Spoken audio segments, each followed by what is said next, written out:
Hoy vamos a hablar más enfocado hacia los hijos. Y dice así la palabra en el Salmo 127: si Jehová no edificare la casa, en vano trabajan los que la edifican. Si Jehová no guardare la ciudad, en vano vela la guardia. Por demás es que se levanten de madrugada y vayan tarde a reposar, y que coman pan de dolores, pues a su amado Dios dará el sueño. He aquí, herencia de Jehová son los hijos, cosa de estima el fruto del vientre. Como saetas en manos del valiente, así son los hijos habidos en la juventud. Bienaventurado el hombre que llenó su aljaba de ellos, no será avergonzado cuando hablare con los enemigos a la puerta. Y la semana pasada hablábamos esta verdad, enfatizábamos esta verdad, profundizábamos en esta verdad: ¿qué es un hijo? ¿Qué son los hijos? Y veíamos que los hijos son más que un sueño, una ilusión, son más que una pesadilla a veces, una cruz y todo lo que un hijo es. Pero bíblicamente lo que estos versos nos están diciendo es que, joven, tú como hijo eres la herencia que Dios ha dado a tus padres, que eres algo muy valioso. Eso lo aclarábamos, lo dejábamos bien especificado la semana pasada. Número uno, como hijo soy la herencia que Dios ha dado a mis padres. Pero no solamente eso, sino que soy algo muy valioso. Y escucha, joven, estas dos verdades deberían ser suficientes para equilibrar toda autoestima y definir toda identidad y motivar todo corazón. Tal vez tú no podrías saber nada o no podrías entender otra cosa más que estas dos verdades. Como hijo, yo soy la herencia que Dios ha dado a mis padres y soy de gran valor, soy de gran estima delante de Dios y también delante de mis padres. Y estas dos verdades deberían equilibrar y sostener una autoestima sana y motivar un corazón juvenil, un corazón que tal vez no entiende muchas cosas, o aún un corazón adulto que se sabe que también es hijo. Y estas verdades deberían de motivar el corazón. Sin embargo, vivimos en una generación que está siendo víctima de trastornos, de mentiras, de engaños de parte de Satanás. Vivimos en una época donde la adolescencia, la infancia aún está siendo atacada por la mentira de la depresión, por el engaño. Y número 3, veíamos que los hijos son flechas en manos del valiente. Y yo quiero ahí hablar, inclinarme esa plática hacia nuestros hijos. Y sabes, esta declaración es fuerte: flechas en manos del valiente. Y está diciendo que tú como hijo eres una flecha. Y cuando tú analizas simplemente lo que es una flecha es algo que está destinado a llegar a un destino, a llegar a un blanco. Y una flecha tiene 3 partes. La flecha se compone de un cuerpo, de una punta y de unas plumas que dirigen la dirección o el camino o el rumbo que va a tomar. Tiene un cuerpo, tiene una punta, tiene plumas, y el cuerpo tiene que ser resistente y tiene que ser flexible. Las flechas eran hechas de madera adecuada. Tenía que ser una madera resistente, pero también flexible. Y simplemente con tomar este ejemplo, a mí como hijo, a ti como hijo joven, la Biblia te está diciendo que Él te ha hecho con características de resistencia, que Él te ha dado cualidades. Escucha, un buen guerrero prepara flechas que son efectivas. ¿Cuánto más Dios va a preparar esas flechas que pone en manos del guerrero? Y Él te dio características de resistencia y de flexibilidad.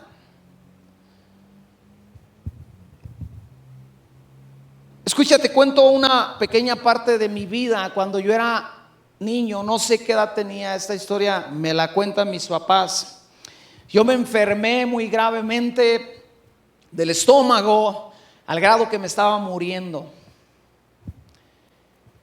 Y ya casi resignados mis padres a que yo iba a morir, un tío les dice: hay una persona en no sé qué rancho que hace lavados estomacales.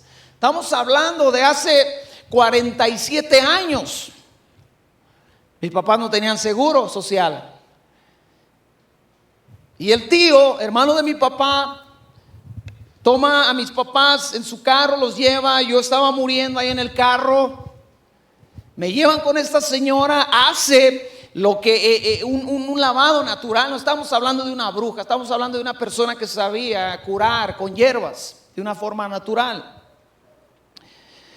Y yo sobreviví a ese episodio de mi vida, sin medicamentos, sin seguro social, sin unos padres ricos que tuvieran la posibilidad de internarme en un hospital bien picudo.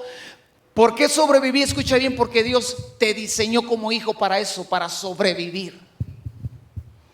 Entonces, joven, cuando el diablo viene y con sus mentiras te hace un hijo endeble, un hijo vulnerable, un hijo que no resiste, tú estás haciéndote al lado de aquel que pretende destruir tu vida. Porque todos aquí sin duda tenemos episodios de sobrevivencia como los que te estoy diciendo. Algunos se cayeron de un segundo piso. Algunos sobrevivieron, ¿verdad?, al hermano mayor o al hermano menor, en caso de que tú seas el hermano mayor. Y somos hechos para resistir. Fuimos hechos para aguantar. A mí me encanta decirlo, soy el número 11 de 12 hermanos. Nunca me faltó comida. Entonces, joven, tú tienes que entender que tú fuiste llamado a ser resistente, a ser adaptable. El diablo quiere levantar una generación que la están llamando la generación de cristal, porque de todos se quebran y se rompen, porque de todos se sienten, porque de todos se deprimen. Porque si no tienen los tenis de la marca que ellos quieren, se deprimen. Porque si no tienen la ropa que ellos anhelan, que ellos quieren, porque el youtuber que ellos siguen se viste de cierta forma, entonces la generación se deprime. Pero Dios no hizo así a ninguna generación. Dios la envió con la característica de ser resistente, de ser flexible, de aguantar vara. La punta debe de tener la cualidad de ser afilada y de ser aguda, de tener un filo en la vida. Esto habla de que como hijo, a mí Dios me ha dado un filo. Y tú tienes que encontrar, joven, ese filo. ¿Para qué eres bueno? Yo soy pésimo para muchas cosas, pero hay cosas para las cuales yo soy muy bueno. Dios me dio un filo. No solamente me dio resistencia, flexibilidad, me hizo agudo en algo. Y tú como joven debes de saber en dónde radica esa agudeza que Dios te ha dado. ¿Dónde es donde tú puedes penetrar, entrar con facilidad? Las plumas que lleva la flecha deben ser colocadas correctamente, porque estas plumas le dan dirección. Pero escucha, hay un detalle, joven: plumas muy grandes te hacen lento como flecha. Entre más grande tiene la pluma la flecha, más lenta es. Y estamos tratando de educar una generación que se le ha querido enseñar que debe de ser sobreprotegida. ¿Cuántos saben esto y cuántos estamos de acuerdo con esto? Hace muchos años empezaron con los derechos de los niños. Los niños tienen derechos, yo estoy de acuerdo. Pero en medio de esos derechos querían robar a los padres el derecho que tenemos los padres de corregirlos y de educarlos. Y han pretendido ya por décadas retirar de nuestro alcance como padres, y han querido sobreproteger a las generaciones y los han hecho lentos, porque les han dado plumas muy amplias, muy anchas. Aunado a eso, si eres un papá o una mamá gallina que todo el tiempo está queriendo que no sufran, que no les duela nada, que no les ocurra nada, déjame decirte, por eso Dios nos hizo resistentes como hijos, porque sabía que nos iban a pasar cosas. De repente, en determinado momento, resulta que el bullying existe. Pues siempre ha habido, nomás que ahora le pusieron un nombre específico. Antes le llamábamos sufrimiento, porque íbamos a la escuela y había uno más grande que nos pegaba. Pero ahora ya le dieron un título. Es que sufre de bullying. Pues tu abuelo también sufrió de bullying, nomás que no se le nombraba así, y sobrevivió. Y entonces, como sufres de bullying, pues pobre de ti. Cuando ese acoso, ese bullying debería de hacer a esa flecha más resistente y más fuerte y más flexible. Plumas chicas me dan rapidez. Esto nos habla como padres de hay que buscar un equilibrio, hay que entender los procesos en los cuales nuestros hijos están. Necesitamos sabiduría como padres para encaminarlos de una forma correcta en las diferentes etapas de su vida. Pero yo quiero hacer una pregunta aquí a los chavos, a los hijos. ¿En manos de quién están las flechas según la Biblia? Ni quieren decir. En manos del valiente, dice. La palabra valiente es la palabra gibor y habla de poderoso, habla de guerrero, habla de un tirano, habla de un esforzado, de un esfuerzo, de un fuerte, habla de un gigante, habla de un grande, alguien de gran vigor, de alguien poderoso, habla de un varón de guerra. Y esta descripción no suena tierna, porque todos, yo quisiera que dijera, pues están en manos de papá y mamá, que son bien buena onda, ¿verdad? Y que los van a cuidar de una forma delicada. Pero la Biblia dice, están en manos del valiente. Y esto no suena tierno, por el contrario, suena recio, suena duro y suena intenso. Y eso es la paternidad, esto es la maternidad, un amor intenso, un amor recio, un amor rudo. ¿Cuántos hijos aquí lo sabemos que el amor de mamá es rudo? Es tierno y es profundo, pero es un amor decidido. Pero esa rudeza de ese amor, ese efecto, esa grandeza, ese poder ha querido ser menguado a través de los años. Y esto es parte del problema de esta generación. Los están poniendo a salvo del rudo amor de la paternidad. A esta generación la están queriendo alejar del rudo amor de la maternidad. Y cuando tienen una madre que los corrige, que les exige, que los impulsa con sabiduría y con amor, les dicen, tu mamá es bien mala onda y tu mamá no te ama. Y viene el diablo y les dice lo mismo. Cuando tienen un padre que no se conforma con lo que está viendo, porque sabe que sus hijos fueron puestos para algo más de lo que ellos están pensando, y está moliendo y está fregando, los amigos comienzan a decir, es que tu papá es mala onda. Y el diablo viene y les dice, es que tu papá no te quiere. Y los quiere alejar del amor intenso y rudo de la maternidad y de la paternidad. Y los que ya estamos grandecitos, damos gracias a Dios por ese amor que fue rudo con nosotros. Yo le doy gracias a mi mamá por haber mostrado ese amor con rudeza cuando yo me lo merecía. Porque cuando me dio, no me dio nomás porque tenía ganas, me dio porque yo me lo gané. Ahora, ¿qué tan rudo llega a ser el amor del Padre? ¿Qué tan intenso llega a ser el amor del Padre, joven, jovencita? Si tú sientes que te ha ido duro, si tú sientes que tu padre, tu madre te han impulsado de una forma muy ruda, acompáñame a Mateo capítulo 3, verso 17. Mateo capítulo 3, verso 17. Dice así: y hubo una voz de los cielos que decía: este es mi Hijo amado, en quien tengo complacencia. Jesús acaba de ser bautizado. Jesús acaba de entrar abiertamente ya a los proyectos que Dios tenía para él. Y desde el cielo se oye una voz que dice: este es mi Hijo amado y estoy contento con él. Dios estaba poniendo su aprobación como padre sobre Jesús delante de todos aquellos testigos. Dios estaba diciendo: él es mi hijo y estoy contento con lo que va a suceder en su vida.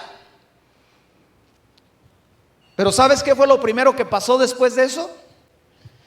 Jesús fue llevado al desierto para ser tentado por 40 días. Dime qué de bonito tiene eso. Pero el Padre estaba diciendo: estoy contento. Jesús estaba siendo empujado por el Padre a ser cuestionado por los fariseos por lo que estaba enseñando. Tienes que entender esto. Era un hombre de 30 años enfrentando a maestros de la ley que le ganaban por muchos años. O sea, Jesús era un jovencito, literalmente, comparado con aquellos hombres con los cuales tenía que debatir las verdades que él estaba enseñando. Dime qué de chido está eso. Jesús fue impulsado para ser criticado por sus mismos familiares. Pensaban que estaba loco. Cuando él estaba en una casa, y si usted recordará, le dijeron: te habla tu familia. Pues no le estaban hablando para decirle: Jesús, qué bueno que nos estás haciendo quedar en ridículo porque andas diciendo que eres el Hijo de Dios. Ellos estaban molestos porque no entendían lo que estaba pasando en la vida de su hermano. Y entonces ellos de alguna forma le criticaron. Él fue perseguido por las autoridades. Fue traicionado por sus amigos. Fue abandonado en los momentos más difíciles. Y finalmente fue muerto salvajemente por los hombres. Y sin embargo el Padre estaba de acuerdo, empujando a su Hijo a pasar por todos estos procesos. Pero papá y mamá no queremos ser así. Queremos que nuestros hijos no sufran. Queremos que a nuestros hijos no les pase nada malo. Y muchas veces tú, papá, tú, mamá, nosotros mismos hacemos a nuestros hijos bien fáciles de quebrar. Porque cuando hay una situación en la vida donde ellos van a ser madurados, donde ellos van a ser probados, luego corremos a abrazarlos y a sobreprotegerlos. Cuando un niño, una niña, un bebé comienzan a caminar, es una buena noticia y es una mala noticia. Qué chido que ya camina. Pero lo que va implícito ahí es que va a llegar el día donde se va a tropezar y se va a raspar una rodilla. Y no puedes hacer nada como papá, como mamá, para evitarlo. Tal vez le puedes salvar 10 veces donde estuvo a punto de, pero tal vez sea la onceava donde te volteaste a moverle a los frijoles y en ese momento, ¡pum!, se cayó. Y es parte de la vida. Pero Dios los diseñó así, para que se levanten, se echen saliva en la rodilla. ¿Y cuántos han notado que entre más sobreprotegemos a nuestros hijos de cierta situación, más daño les hace? Yo he conocido muchas personas que padecen mucho de su sistema respiratorio, y la razón es porque su mamá en tiempo que fuera los traía todos cobijados. Un calorón y el chiquillo con su suéter. Un calorón y el chiquillo con los dos cobertores encima. Y hay a quien nos criaron más como una especie de perros callejeros, ¿verdad? Donde mamá fue más aventada, más atrevida, y hacía calor y nomás nos traían en puro pañal o en puro pañalero. Órale. Nos dejaron mojar, nos dejaron jugar con tierra, nos dejaron experimentar cosas y todo eso nos dio seguridad y nos dio anticuerpos, ¿verdad? Yo conocí a unos amigos cuando salí de la secundaria y su mamá era muy cuidadosa con ellos y un día llego y me dicen que no está uno de ellos porque su mamá lo llevó al doctor. Y yo le digo, ¿y de qué está enfermo? Y ellos me dicen, es que le dio gripa. Yo digo, ¿y a poco por una gripa uno va al doctor? Eso no puede ser. En mi casa era, estás malo, tómate una aspirina. Y mi mamá nos daba un té porque sabe 1000 remedios esa señora para todas las cosas. Y tómate eso. Y al siguiente día amanecías mejor y amanecías para seguir adelante. Te caías y nunca te ponían gran cosa, saliva, pomada de la campana, un curita y vamos a seguir. De pilón crecí en la herrería con mi papá y te cortabas y cuál curita era la cinta esa, la cinta de hilar. Un pedazo de papel de baño, cinta de hilar y síguele chambeando. Pregúntame cuándo se me infectó una herida. Nunca. Porque entre más sobreproteges a los hijos, más vulnerables los haces. Tampoco estoy hablando de un abandono y de aventarlos y despreocuparnos por ellos. No, estoy hablando de ser realistas, de que van a sufrir en la vida. Alguien los va a traicionar en determinado momento de su vida. Alguien los va a lastimar. Alguien va a herir su corazón. Y tú y yo como padre no podemos evitarlo. Solamente podemos orar para que Dios los haga más fuertes y más resistentes en medio de esa situación. ¿Cuál fue el resultado de que el padre aventara a Jesús a cumplir el propósito que él tenía? Porque déjame decirte, aunque Jesús iba a pasar todo esto, la traición, la tentación, el cuestionamiento, todo esto, el padre sabía que esta flecha tenía que atravesar ese camino. Y déjame decirte algo, al padre no le tembló la mano para disparar. Tú no encuentras al leer los evangelios que el padre estaba titubeando. Ay, es que no sé si mi hijo esté preparado, es que no sé si Jesús, es que le va a doler la cruz. Tú encuentras un padre determinado a enviar a su hijo a cumplir el propósito. Y escucha también, el hijo nunca se resistió a ese proceso. En determinado momento, como todos sabemos, le dijo: Padre, si es posible, pasa de mí esta copa, pero no quiero lo que yo, no se haga lo que yo quiero hacer lo que tú dices. ¿Cuál fue el resultado de este disparo? ¿Cuál fue el resultado de este atrevimiento que tuvo el padre? Filipenses 2:9 dice: por lo cual Dios también lo exaltó hasta lo sumo y le dio un nombre que es sobre todo nombre. Filipenses 2:9.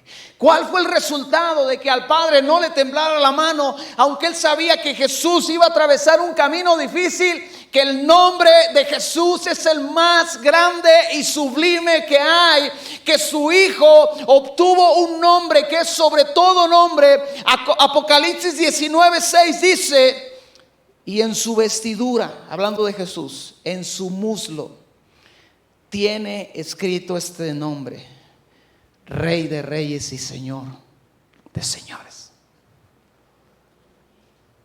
No importó cómo lo llamaron a Jesús en su generación.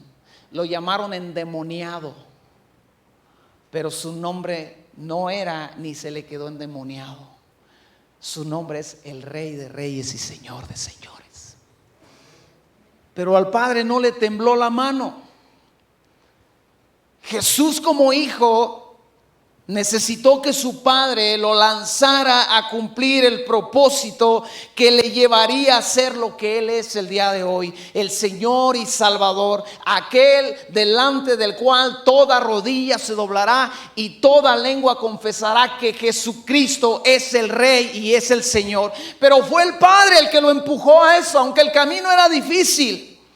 Esto implicó dolor, valentía, sufrimiento, pero a final de cuentas Jesús estaba en las manos de su Padre y él confió en él, y él dejó que su Padre dirigiera su vida al destino y propósito. Quiero darte ahora un mal ejemplo de un hijo que no llegó o no logró entender. Y acompáñame a Primera de Reyes, al capítulo 1. Quiero hablarte de un hombre llamado Adonías que no entendió, no comprendió y no llegó su vida a donde debería de haber llegado por no haber permitido lo que Jesús permitió a través del Padre. Voy a leer la NBI, los primeros 7 versos. Dice así: el rey David el rey David era ya tan anciano y tan entrado en años que por más que lo abrigaban no conseguía entrar en calor.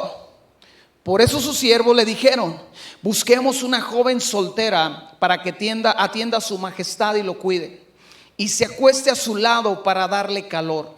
Así que fueron por todo Israel en busca de una muchacha hermosa y encontraron una tsunamita llamada Abisag y se la llevaron al rey. La muchacha era realmente muy hermosa y se dedicó a cuidar y a servir al rey, aunque el rey nunca tuvo relaciones sexuales con ella. Adonías, cuya madre era Hagit, ambicionaba ser rey y por lo tanto se levantó en armas, consiguió carros de combate, caballos y 50 guardias de escolta. Adonías era más joven que Absalón y muy bien parecido. Como David su padre nunca lo había contrariado ni le había pedido cuentas de lo que hacía, Adonías se confabuló con Joab, hijo de Sarvia, y con el sacerdote Abiatar, y estos le dieron su apoyo. Este es un mal ejemplo de un hijo que no entendió la relevancia de confiar en la paternidad. Adonías se rebela. Adonías dice: yo voy a reinar en lugar de mi padre. Y a final de cuentas Adonías dice: yo no necesito a mi padre, yo tengo lo suficiente para levantarme y ser el señor de este reino. ¿Por qué actuó así? ¿Por qué él tomó esta actitud y este camino? Pues dice la Biblia que David su padre nunca le entristeció. La Reina Valera dice: David su padre nunca le había entristecido. La palabra entristecer es la palabra atzab y es tallar, es fabricar, es modelar, es preocuparse, es dolor o cólera, es dañar, es doler, es entristecer, herir y pesar. Y lo que pasó con este hombre es que nunca conoció la mano fuerte de la paternidad. Porque de alguna forma, por la razón que sea, no dice la Biblia por qué, David nunca le contrarió. En otras palabras, Adonías fue un niño mimado y sobreprotegido. ¿Por qué razón? No lo sé. Tal vez la mamá era de aquellas que decía: a mi hijo no me lo tocas. Yo sé que aquí no hay, yo sé que eso es allá en Estados Unidos. Yo sé que las mexicanas no dicen esas frases, mucho menos las cristianas, que no usan frases como: a mi niño no me lo tocas porque a mí me dolió. ¿A ti qué? Tal vez fue eso. Pero a final de cuentas, por la razón que haya sido, tal vez David no tenía el valor, ¿verdad? Y aunque podía corregirlo, tal vez le tenía miedo a la mamá y no lo hacía. Yo sé que también eso no pasa aquí en México, que los papás le tenemos miedo a la mamá y por eso no corregimos a los hijos, porque se nos arma la bronca con la esposa, con la mamá.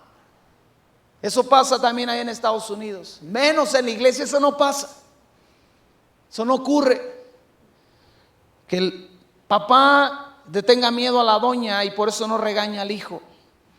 Pero a final de cuentas, este joven no conoció el dolor que imparte un no de la paternidad. Porque, jóvenes, ¿cuántos sabemos? Yo lo sé perfectamente, lo recuerdo perfectamente, cuando dolía más un no de papá que un embarazo de papá. Un no de mi mamá que un regaño de mi mamá. Cuando simplemente decían no. Y eso dolía, eso te entristecía. Y uno se iba lloriqueando a la cama diciendo qué mala onda son mis jefes, pero la realidad es que no estaban siendo mala onda, me estaban cuidando. Adonías no conoció eso. Dice Proverbios 22:15: la necedad está ligada en el corazón del muchacho. No está preguntando, está afirmando. La Biblia está diciendo. Y tenemos que entender, amada iglesia, que si la Biblia dice algo es porque así es. Entonces dice: la necedad está ligada en el corazón del muchacho, mas la vara de la corrección la alejará de él. Pero ¿sabes qué están diciendo el día de hoy? Tienes que llevar a tu hijo al psicólogo, aunque el psicólogo te cobra 500 varos la sesión. La vara en una librería te cuesta como 50 varos y te dura machín, a menos que tus hijos te la escondan como lo hacían mis hijos, que teníamos de tener 3 o 4 o 5 varas, porque la escondían. Pero si la queríamos hallar era bien fácil, porque entonces yo le decía: Aret, tráeme la vara porque le voy a pegar a tu hermano, y entonces ella la sacaba. Y viceversa. O sea, ellos las escondían, pero sabían que les gustaba que a ellos no les diéramos, pero al otro sí. Entonces ellos traían la vara de donde la tenían escondida. Y cuando crecieron ya pasaron a nivel cinturón, porque llegó el momento donde la vara no les hacía mucho. Entonces sacamos el cinturón y tuvimos que darles con cinturón. ¿Por qué? Porque la necedad está ligada al corazón del muchacho. Adultos, ¿cuántos reconocemos que éramos unos necios cuando estábamos niños y jóvenes? Necios. Te decían no y uno parecía: sí, mi jefe me dijo que fuera allá. Llegas temprano, parecía que me dijeran llegas tarde y no te llevas llaves. Y ahí andaba como lacra, como ratero brincándome para meterme, porque hasta me ensuera. Si voy a llegar tarde me llevo llaves. No era tan tarugo que ni llaves me llevaba. Es la vara, no es la psicología. No es el hablar, tenemos que hablar con ellos, pero a final de cuentas tiene que llegar el momento donde les tenemos que dar vara, donde les tiene que doler. Y yo no he encontrado un papá que diga: gloria a Dios, le tengo que pegar a mi hijo en las nalgas. Duele, cuesta. Qué excelente trabajo hacen las mamás cuando los papás corregimos y ellas los consuelan, respaldando lo que hicimos. No, tu papá es bien mala onda. No, diciéndole: te dolió, hijo, pero te lo ganaste. Tu papá no quería y no le gusta darte. Es un trabajo de equipo. Proverbios 23:13 y 14. 23:13 y 14 dice: no dejes de disciplinar al joven, que de unos cuantos azotes no se morirá. Yo le añadiría: lloran como si se fueran a morir. Pero dice la Biblia: no se van a morir. Allí en las nachas no corre riesgo de quebrarle algo más que la vara, esa sí se quebra. Dale unos buenos azotes y así lo librarás del sepulcro.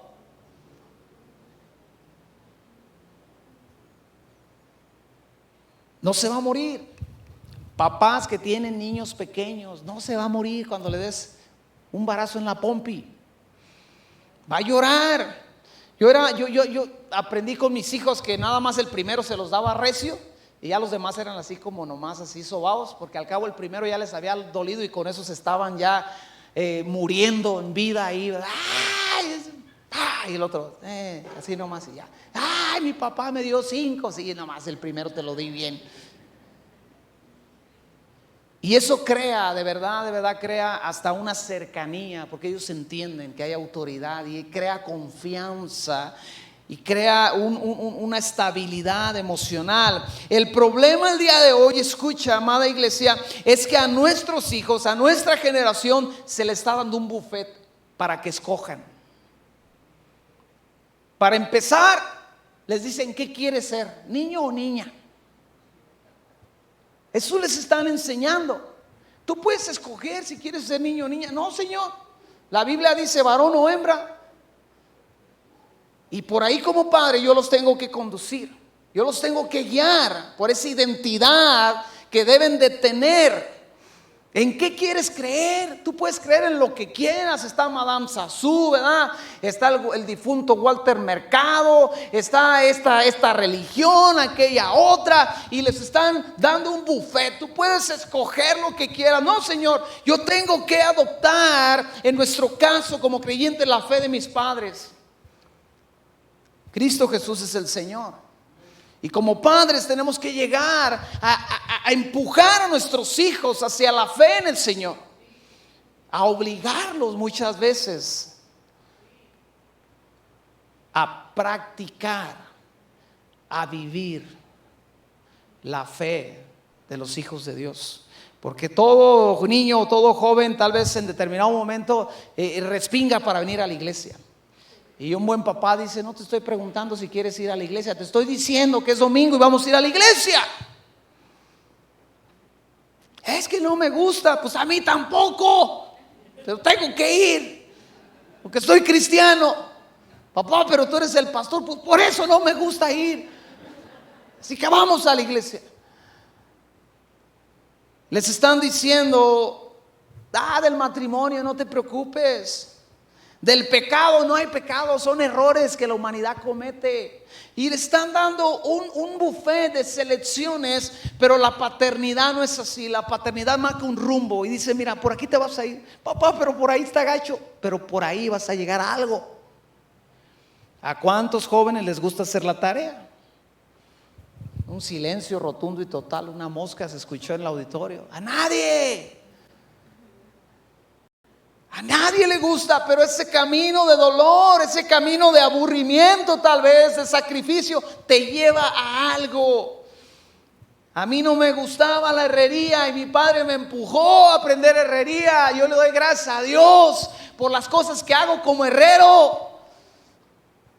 Entran ahí unos pedazos de fierro y salen cosas impresionantes de ese taller. Pero si mi jefe no me hubiera dicho: mira, vas a ir al taller, no quiero, no te estoy preguntando si vas a ir al taller, pero mis amigos van a tener una tardeada, a mí no me importa, tú vas a ir al taller.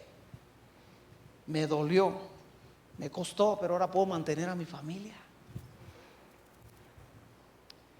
Ahora, yo quiero hablar un poco.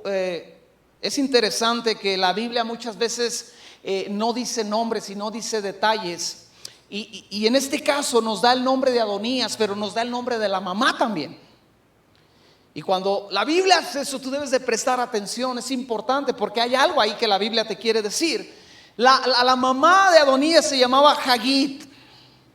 Y este nombre quiere decir moverse en círculo, marchar en procesión sagrada, observar un festival, estar alegre, celebrar una fiesta, hacer fiesta. A Hagit se traduce como temblar y titubear.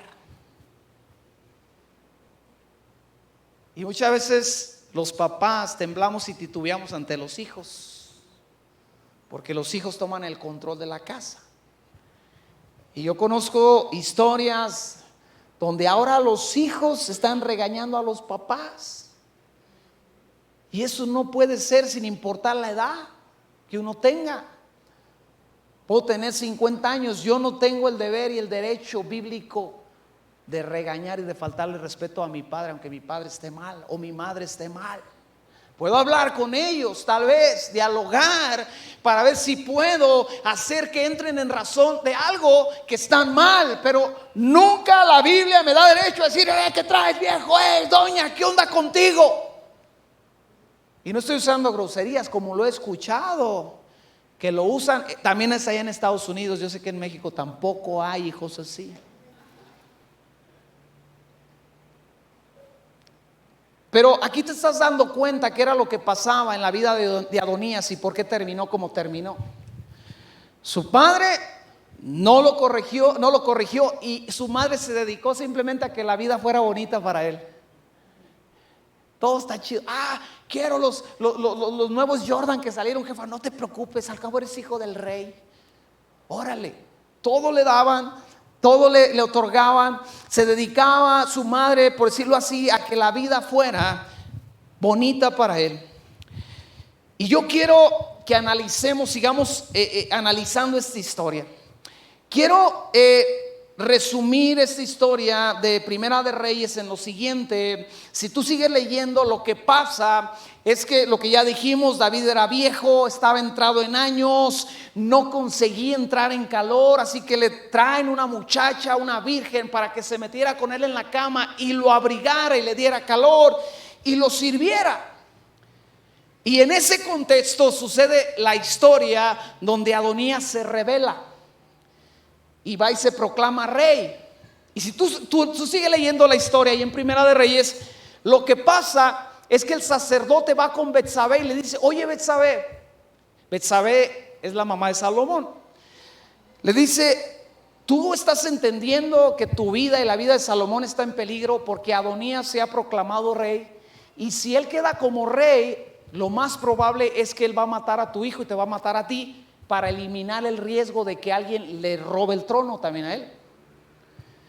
Entonces yo lo que te aconsejo, le dice el sacerdote, es que vayas con el rey y le digas que qué onda, que qué está pasando, que por qué Adonías está siendo proclamado rey, cuando él sabía y te había dicho, porque Dios se lo dijo, que tu hijo Salomón iba a reinar. Y si tú lees la historia, dice la historia aquí en Primera de Reyes, que esta mujer la mamá de Salomón va a la habitación donde está el rey David, entrado en años, viejo, servido por una mujer porque no podía entrar en calor. Y entra a esa habitación y le dice: su majestad, tú has designado, has ordenado que Adonías sea proclamado rey. Y David le dice: yo nunca he hecho esto. Entonces, ¿por qué lo está haciendo? Y David manda a llamar al sacerdote Abiatar y le dice: quiero que tomen a mi hijo Salomón, que tomen la mula mía, lo monten en la mula y lo proclamen rey, lo unjan como rey. Pero todo esto ocurre en un contexto de una habitación donde está un rey viejo y acabado, que no puede entrar en calor, servido por una tsunamita, porque él no podía ya entrar en calor. Y proclaman a Salomón como rey. Y si tú vas al verso 47 de Primera de Reyes, tú puedes leer la historia en tu casa, pero dice así el verso 47: y aún los siervos del rey han venido a bendecir a nuestro señor el rey, diciendo: Dios haga bueno el nombre de Salomón más que tu nombre, y haga mayor su trono que el tuyo. Y escucha lo que dice la Biblia: y el rey adoró en la cama. O sea, los oficiales, los siervos de alto rango que vinieron a felicitar a David porque proclamó a Salomón como rey, vinieron a una habitación donde estaba un rey viejo, acabado, que no podía entrar en calor. Quiero que entiendas eso, porque quiero que me acompañes ahora a Primera de Crónicas, capítulo 28, y que veamos la misma historia, pero desde un punto de vista muy diferente. Capítulo 28 de Primera de Crónicas. Dice así, voy a leer la NBI. David reunió en Jerusalén a todos los jefes de Israel, es decir, a los jefes de las tribus, los jefes de las divisiones que por turno servían al rey, los jefes de 1000, de 100 soldados, los administradores, los bienes del ganado y los príncipes, los eunucos del palacio, los guerreros y todos los valientes. Puesto en pie, el rey David dijo: hermanos de mi pueblo, escúchenme. Yo tenía el propósito de construir un templo para que en él reposara el arca del pacto del Señor nuestro Dios y sirviera como estrado de sus pies. Ya tenía todo listo para construirlo cuando Dios me dijo: tú no me construirás ningún templo, porque eres hombre de guerra y has derramado sangre. Sin embargo, el Señor Dios de Israel me escogió de entre mi familia para ponerme por rey de Israel para siempre. En efecto, Él escogió a Judá como la tribu gobernante. De esta tribu escogió a mi familia, y de entre mis hermanos me escogió a mí para ponerme por rey de Israel. De entre los muchos hijos que el Señor me ha dado, escogió a mi hijo Salomón para que se sentara en el trono real del Señor y gobernara Israel. Dios me dijo: será tu hijo Salomón el que construya mi templo y mis atrios, pues lo he designado como hijo, y seré para él como un padre. Y si persevera en cumplir mis leyes y mis normas, como lo hace hoy, entonces afirmaré su reino.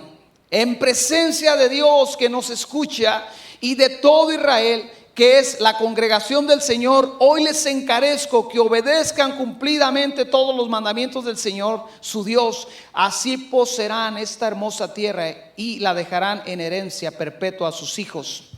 Y tú, Salomón, hijo mío, reconoce al Dios de tu padre y sírvele de todo corazón y con buena disposición, pues el Señor escudriña todo corazón y discierne todo pensamiento. Si lo buscas, te permitirá que lo encuentres. Si lo abandonas, te rechazará para siempre. Ten presente que el Señor te ha escogido para que le edifiques un templo como santuario suyo. Así que anímate y manos a la obra.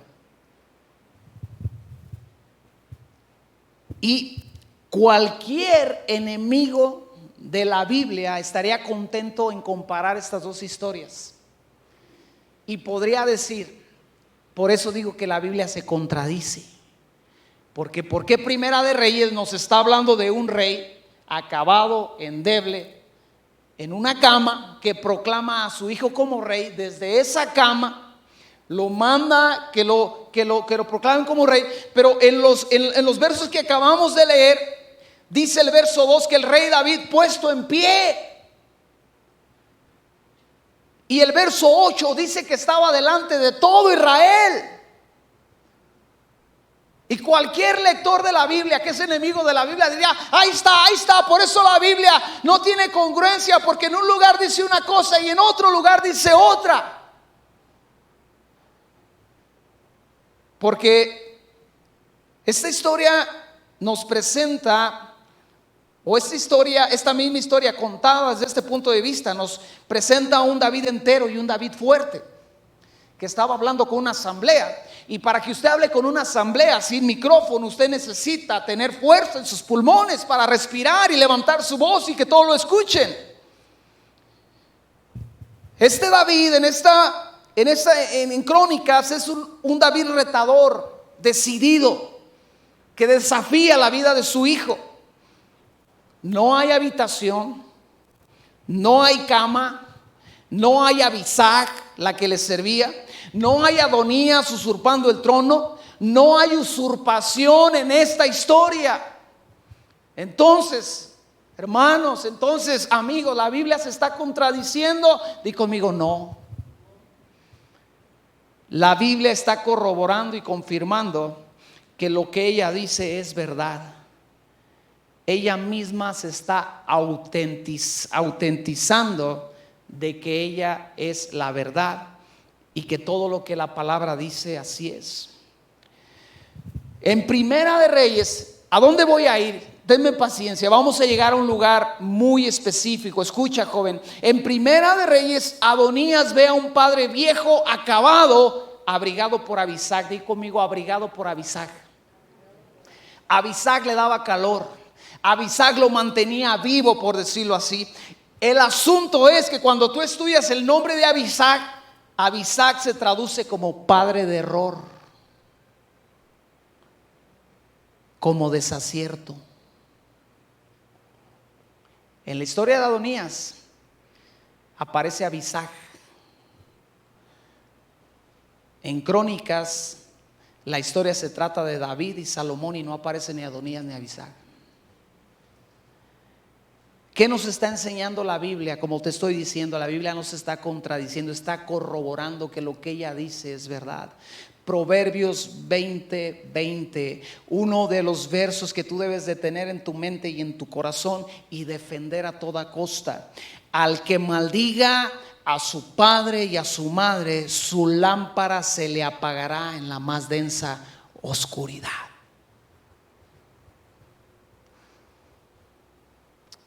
Éxodo verso 20, capítulo 20 verso 12 y Efesios 6:23 son la misma porción. Honra a tu padre y a tu madre, que es el primer mandamiento con promesa, para que te vaya bien y seas de larga vida sobre la tierra. La palabra maldecir en Proverbios es la palabra calal y es hacer ligero, fácil una bagatela. ¿Sabe qué es una bagatela?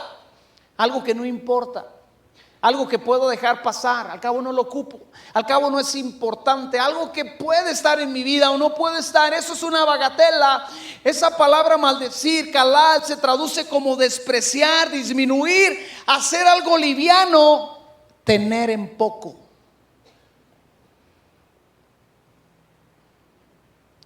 Por el contrario, la palabra honrar en Éxodo es la palabra kabad y es sentir peso, hacer más pesado, distinguido, estimar, ilustre, insigne y de renombre. ¿A dónde quiero llegar, jóvenes, con esta historia?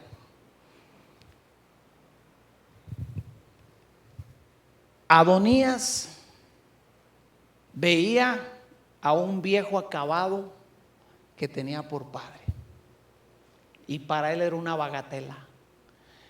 Este viejo ya no tiene fuerza, este viejo no lo ocupo, este viejo no se decide y ni dice si Salomón va a ser o si yo voy a ser. Adonías tenía un derecho más privilegiado porque era mayor que Salomón. Y dijo: este viejo es un viejo que la ha regado toda su vida. Y veía a su padre al abrigo de los errores que su padre había cometido a lo largo de su vida. Veía a un viejo abrazado por Abisag, padre de error, desacierto. Y eso lo llevó a la deshonra, eso lo llevó a robar la autoridad que él no podía tomar, que se le tenía que delegar a través de la paternidad. Y esa es la diferencia entre la historia en Crónicas y en Primera de Reyes. Que por el contrario, tú encuentras un Salomón que esperó el tiempo, esperó el momento. Y él no dejó de ver a un hombre valiente, a un hombre valeroso. Aunque estaba entrado en años, sin duda, a los ojos de Salomón, su padre era el rey y su padre era alguien de peso. Escuché una vez a una persona cristiana decirle a otro cristiano que estaba teniendo problemas con la paternidad: pues renuncia a esa paternidad. Como si fueran unos calcetines. Siendo que la paternidad es algo tan importante que Dios ha dado a la humanidad. Renuncia a esa paternidad y dile a tu pastor que sea tu padre, poniendo en una liviandad a la paternidad. Y escucha, por eso estas historias terminan tan diferentes. Si tú quieres saber cómo terminó la vida de Adonías, ve a Primera de Reyes, al capítulo 2, y lee del verso 13 al 25. ¿Qué pasó? David ya había muerto. David ya había partido con el Señor. David ya no estaba. Ahora Salomón era el rey, era el soberano de aquella nación. Pero sin embargo, si tú sigues leyendo, Adonías va con la mamá de Salomón. Va con Abigail y le dice: quiero pedirte que hables con el rey, con Salomón, con tu hijo, y le pidas algo para mí. Y ella le dice: ¿qué quieres? Y le dice: quiero que me den por esposa a Abisag, a la que hacía entrar en calor al rey. En otras palabras, al padre de error no lo quiero soltar, aunque el padre de error ya está muerto, ya se fue. El desacierto ya no está. Pero Adonías le dice: quiero la mano, quiero casarme con ella. Y Abigail va con su hijo, con Salomón, y le dice: oye, tu hermano quiere un paro, quiere un favor. ¿Qué quiere? Quiere que le des a Abisag por su esposa. Y Salomón se enoja y le dice: mamá, ¿estás consciente de lo que estás pidiendo? Tú sabes que ese hombre puede usurpar el trono otra vez. ¿Por qué? Porque se va a casar con una que fue concubina de mi padre, aunque mi padre no la conoció sexualmente, pero él puede alegar que esos hijos tienen derecho al trono por parte de él y por parte de ella. ¿Y qué hace Salomón? Ahora, entiende, Salomón es un sinónimo de sabiduría. Salomón voltea con su comandante y le dice: ve, mátalo. ¿Y qué crees que hicieron? Lo mataron. ¿Por qué murió Adonías? Porque no fue capaz de soltar los errores de la paternidad. Vivía abrazado. Y su padre fue alguien que la regó, y la regó gacho. Todos los que estamos aquí tenemos padres que se han equivocado, o somos padres que se han equivocado, pero creo que nadie de nosotros tiene un hombre asesino, un padre asesino. Bueno, pues ese fue uno de los errores que cometió David. Se robó la mujer de uno de sus amigos y lo mató. Hizo cosas que no debía de hacer. Y Adonías, escuchamos, joven, Adonías no soltó eso. Su padre estaba ya muerto y él seguía insistiendo en los errores de su padre, y ahí acabó su vida.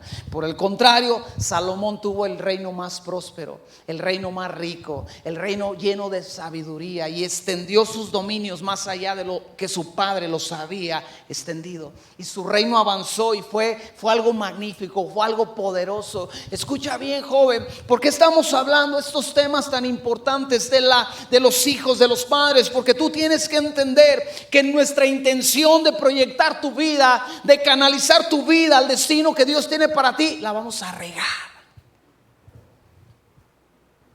¿Alguno de los papás, de las mamás que está aquí se ha equivocado? Levanta tu mano. Yo me he equivocado con mis hijos. Los he regañado injustamente, sí. Hijos, ¿alguna vez a ustedes los han regañado injustamente? Levanta tu mano. La neta, sí. Esa vez no fui yo y me fue mal. Pero si como hijo tú no entiendes que tienes que darle un lugar a la maternidad y a la paternidad, porque al final de cuentas es a través de ellos que tú vas a llegar al destino que Dios tiene para ti, vas a acabar sin llegar a los propósitos de Dios. Y esto también es para nosotros los viejos. Esto también es para aquellos que ya no tienen a sus papás, o tal vez no conociste a tu papá. Pero la Biblia dice que tienes que honrar a ese hombre que no conoces. Y algunos podrían decir: es que no lo conozco. Y otros dicen: es que yo no lo honro porque lo conozco. O sea, es un reto. Nos ponemos de pie, amada iglesia. Y yo voy a pedir lo siguiente. Yo voy a pedir que si tú, joven, si tu papá, tu mamá está aquí, yo te voy a pedir que te acerques a tu papá, a tu mamá, joven.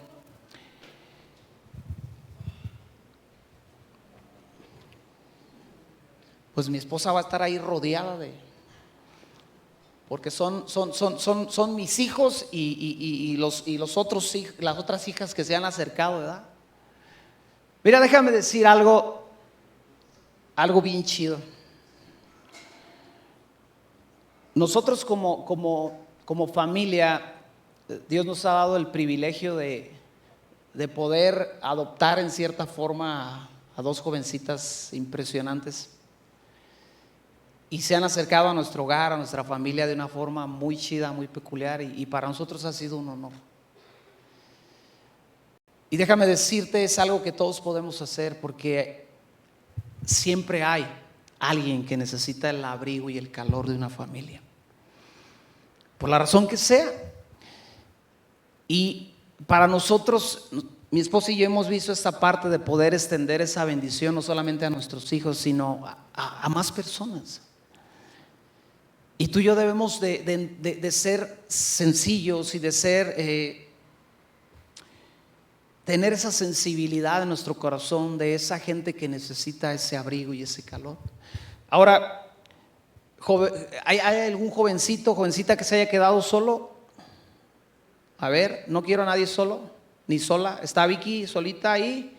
¿Quién más? ¿Nadie? ¿Ya todos los jovencitos tienen con quién? Ok. También voy a pedir que tal vez tú ya estás medio ruco, ¿verdad? Como yo. Y tal vez traes un asunto con la maternidad y con la paternidad. y traes ahí algo atorado que no has podido superar. Yo te voy a pedir que te acerques con alguien de los mayorcitos que están aquí, de la gente ya de más años, que está mi papá, está el hermano Mario, está nuestra hermanita Soco, de la gente que tenemos la bendición de tener gente de años de aquí que tiene esa etapa en la vida, que tiene canas en su cabeza y dice que las canas son sabiduría. Y es un privilegio cuando tenemos en nuestra congregación gente ya adulta, gente de canas, adultos que no estamos, que estamos en esa etapa, ¿no? Donde no somos tan mayores todavía, pero que ya estamos maduritos y que tenemos jóvenes y niños. Y si tú volteas, esta congregación tiene todo eso. Y los que vienen en camino, ¿verdad? Porque por allá atrás están los que vienen en camino, mira, los enamorados, aquellos que ya encargaron. Gloria a Dios por eso. Pero inclina tu rostro y yo quiero orar. Padre Dios, yo quiero darte las gracias por el privilegio de poder tocar estos temas, Dios, y poder aprender qué dice tu palabra. Dios, yo sé que cada uno de mis hermanos que son padres, que son madres en este lugar, anhelan con todo el corazón que sus hijos, que nuestros hijos lleguen a ese propósito que tú tienes para ellos, Señor. Yo sé que con todo el corazón, Padre, anhelamos que nuestros hijos vayan por un camino de bien, por un camino, Padre, de santidad, de temor a ti, Señor. Y por el contrario, Padre, nos causa terror el pensar que podemos fracasar como padres y en vez de ayudar, estorbar, y en vez de dirigir, distorsionar, Padre, la voluntad que tú tienes para ellos. Eso da temor, Padre, pero no es lo que queremos hacer, no es lo que queremos que ocurra, Padre. Por el contrario, queremos ser hábiles, queremos ser efectivos, queremos ser, Padre, agudos y atrevidos, Señor. Pero para ello necesitamos, como decíamos la semana pasada, Dios, que tú nos habilites, que tú nos capacites. Y Padre Dios, yo sé que cada uno de estos jovencitos que está aquí, cada uno de los niños que está ahí adentro, Padre, en la clase, con todo su corazón quiere llegar al destino, Padre, que tú tienes para ellos. Pero también sabemos, Padre, que ellos están siendo bombardeados en todos lados, Padre, con cosas que alteran, desenfocan, distorsionan, Padre, el destino que tú has trazado para sus vidas. Así que, Padre, hoy pedimos gracia sobre nuestras vidas como papás y pedimos gracia como hijos. Pedimos, Señor, que podamos vivir lo que el Antiguo Testamento cierra diciendo, Padre, en Malaquías: yo haré volver el corazón de los padres hacia los hijos y el de los hijos hacia los padres, Señor. Queremos ser una iglesia que tiene vuelto el corazón, Padre, con todo el amor y la intensidad, Dios, que tú nos has dado hacia nuestros hijos como padres que somos. Pero también pedimos que el corazón de ellos se vuelque hacia nosotros con pasión, con honra, con respeto, con reconocimiento, Dios. Pedimos que tú hagas una obra grande y poderosa en medio de esta generación. Y que cuando la sociedad vea la relación que tenemos con nuestros hijos, con nuestros padres, pueda encontrar algo de gran valor y de gran importancia y de gran influencia para esta generación, Padre. Hoy te bendecimos, hoy bendecimos a nuestros hijos. Papá, mamá, bendice a tus hijos en este momento. Pon tu mano sobre su cabeza, ahí sobre cada uno de ellos. Bendice su vida. Declara el amor de Dios, el poder de Dios sobre su vida. El destino que Dios tiene para ellos, decláralo, bendícelos. Y Padre, yo quiero hablar sobre aquellos de mis hermanos que en su corazón hay algo todavía en cuanto al tema de la maternidad, de la paternidad, sin importar la edad, Señor. Porque no tenemos que ser jovencitos o dependientes, Padre, de nuestros padres terrenales para tener situaciones o roces con ellos, Padre. Pero yo quiero orar por aquellos que en el corazón, Padre, hay algo en contra de la paternidad, de la maternidad, una falta de perdón, por pequeña que sea, Señor. Tal vez son pequeñas cosas, Pero yo quiero orar, Padre, que nos hagas libres el día de hoy. Que tú libertes el corazón adolorido, el corazón que ha sido aprisionado. Que tú liberes, Señor, el corazón que duele. Y que al ver la historia, Padre, cuesta trabajo soltarla. Dios, ayúdanos en el nombre de Jesús a todos y cada uno de los que estamos aquí, grandes, pequeños, jóvenes, adultos, como quiera, Dios, la edad que tengamos, ayúdanos a voltear y ver la paternidad y dar gracias por ella, Dios, delante de ti, bendecirla a la maternidad. Padre, hoy delante de tu presencia te pedimos que nos habilites para que seamos buenos padres y buenos hijos, Dios. En el nombre poderoso de Cristo Jesús todos decimos amén. Le podemos dar un aplauso a Dios. Él es bueno.